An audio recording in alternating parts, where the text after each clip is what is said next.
There are only a few ideas that had as much of an impact on education as those of John Dewey.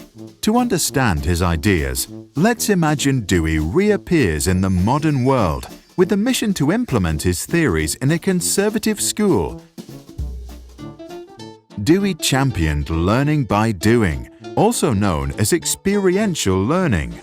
He observed that children learn better when they are actively engaged because they are immersed in the present and not a distant future, such as final exams.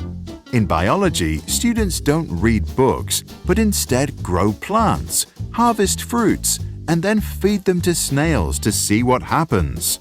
Sometimes things work out, sometimes accidents happen.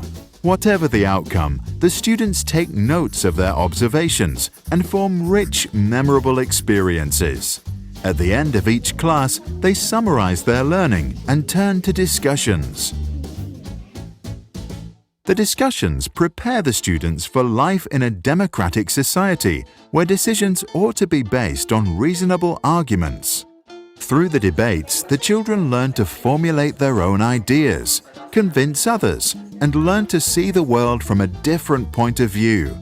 In one discussion, some started to argue that school uniforms limit self-expression and that they should be abolished.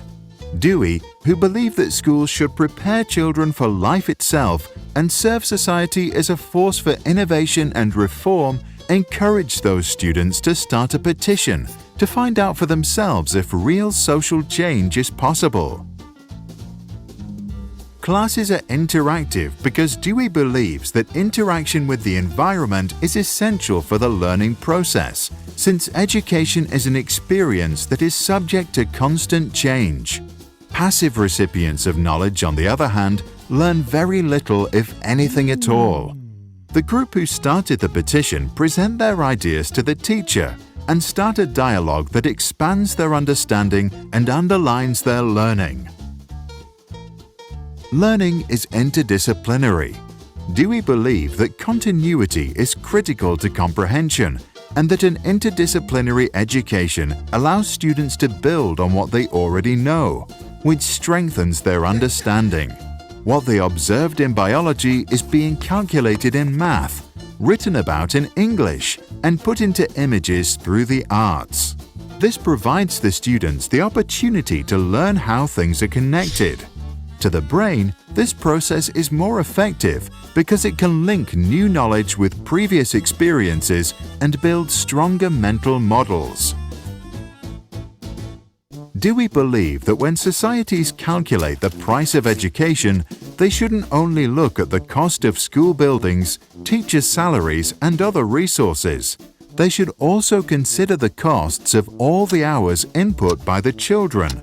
Because the children are the future of our society and human progress, their time in class ought not to be wasted.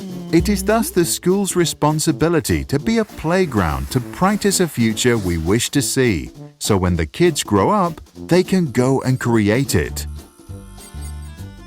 About education, Dewey famously said, "It's not a preparation for life, education is life itself." The group that sought dress code reform gained a deeper knowledge about the topic and were able to develop good arguments. They printed their demands on banners and tracts and discussed their ideas with everyone until the day the majority of students and teachers had signed their petition. Eventually, the petition was presented to the principal and a new school rule was passed.